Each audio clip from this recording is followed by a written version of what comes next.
In the bustling city of Lagos, where dreams rise and fall under the glow of neon lights, there lived a young university student named Amara Okon. She was beautiful, the kind of beauty that turned heads and made hearts race. But behind that dazzling smile was a secret, a dangerous game she was playing with love. Amara was dating Inspector David Ease, a devoted police officer who loved her more than his own life. But to Amara, love was just a game, and David was only one of the players. Amara studied mass communication at the University of Lagos. She lived off campus in a small apartment that David helped her rent. One afternoon, she was on the phone, her voice sweet as honey. "Baby, you're coming this weekend, right?" David's voice came back, gentle and warm.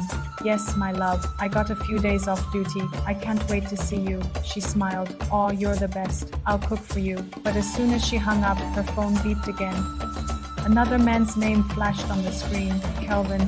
Her tone shifted instantly, becoming flirtatious and playful. "Kelvin, you know you're the one I can't stop thinking about."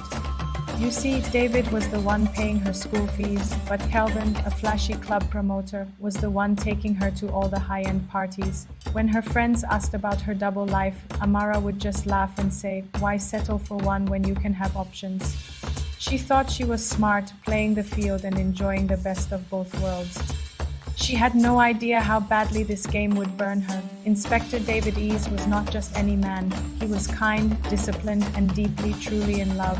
He worked long, grueling hours, chasing armed robbers and kidnappers across the sprawling city of Lagos. It was a dangerous job, one that put his life on the line every single day. But no matter how exhausted he was, he always found time for Amara. He'd often scroll through his phone, looking at her picture with a soft smile. "She gives me peace," he would think to himself.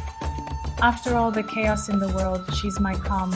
He saw his future in her eyes, a future filled with love and happiness, a safe harbor from the storm of his daily life. Little did he know that while he was out fighting crime to build a better future for them, Amara was at home, fighting boredom with other men. She was his peace. But he was just her financial plan. One Friday night, the betrayal reached its peak. While David was on a dangerous late-night duty in Ikeja, wrestling with the city's underbelly, Amara was living it up. She went out with Kelvin to a private, exclusive party in the posh neighborhood of Lekki. The air was thick with loud Afrobeats music, laughter, and the clinking of champagne glasses. Kelvin, full of confidence, wrapped his arm around her. "Baby, forget that policeman boyfriend," he whispered in her ear. "You deserve the soft life, not a life of waiting and worrying." Amara just laughed, dismissing David with a wave of her hand. "A beg, leave that matter. He's just someone that helps me out sometimes." They danced closely, lost in the moment. Around them, phones were out, cameras flashing, capturing the energy of the party. Someone, a random partygoer, recorded a short video of Amara and Kelvin dancing. Their bodies pressed together, laughing without a care in the world. That small, insignificant clip, lost in a sea of social media posts, would soon find its way to the one person who should never have seen it. That video would change everything.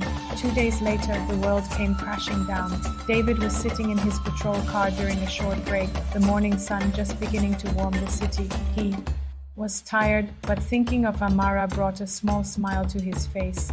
Suddenly, his colleague, Officer Chaik, leaned over, phone in hand. "Guy, see this babe. She resembled that your Amara." David took the phone, his brow furrowed in confusion, and then he saw it. His heart didn't just drop. It shattered. The screen showed a video from a popular blog. There she was, his Amara, in the arms of another man, laughing in a way that he thought was reserved only for him. The sound of the city, the chirping birds, his own breath, everything went silent. It couldn't be her, but it was. In that single, devastating moment, his world went completely quiet. That evening, the heavens opened up and rain poured down on Lagos, as if the sky itself was weeping for him. David drove to Amara's apartment. He didn't bother to change. He walked to her door, his police uniform soaked, his eyes completely empty. He knocked. When Amara opened the door, she was surprised to see him. "Baby, what are you doing here? You're soaked." He just walked past her into the living room, his face a mask of stone. Quietly, he asked the one question that echoed in his soul. "Amara, why?" She immediately started to pretend, her voice laced with fake concern. Baby, what are you talking about? What's wrong? He didn't say another word. He just held up his phone and showed her the video.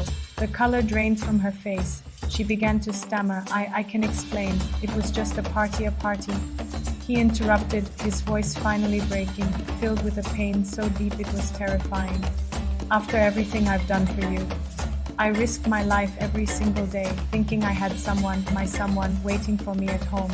The lies she told, the betrayal in her eyes, it cut him deeper than any bullet he had ever faced on the streets. He looked at her, the woman he loved more than life itself, and spoke softly, his voice barely a whisper. You know what hurts the most? It's that even after this, I still love you. He turned around and walked slowly out of the apartment, back into the pouring rain, leaving her standing there, stunned. David, please. Don't go. She cried, but he was already gone. Months passed, life moved on, but not in the way Amara had planned. She heard through a mutual friend that David had been transferred to the headquarters in Abuja. She tried calling, sending endless messages, but he never answered. He had cut her out of his life completely. Her new, exciting boyfriend, Kelvin, the one who promised her the soft life, soon got bored. He lost interest and left her for someone else, just as easily as he had found her. With her heart broken and her finances gone, Amara's world began to crumble. Her grades at the university dropped. She lost her focus, her drive, her light. She was alone. One day, as she was mindlessly scrolling through her phone, a news headline caught her eye. It was a picture of a man in a crisp uniform, smiling proudly. The headline read, Brave Inspector David Ease receives National Award for Heroism. A wave of shock, regret, and pride washed over her. He had made it. He had become a national hero, all without her. Tears filled her eyes as the devastating truth finally hit her. She had lost the only man who had ever truly loved her, not for her beauty, but for the person he thought she was. In the city that never sleeps, Amara learned a bitter, painful truth. You can play games with a lot of things in life, but you should never play with a heart that loves you sincerely. She found the small, simple ring David had once given her, a promise of a future she had thrown away. She clutched it in her hand and whispered to the empty room, I was blind to gold when I already had a diamond.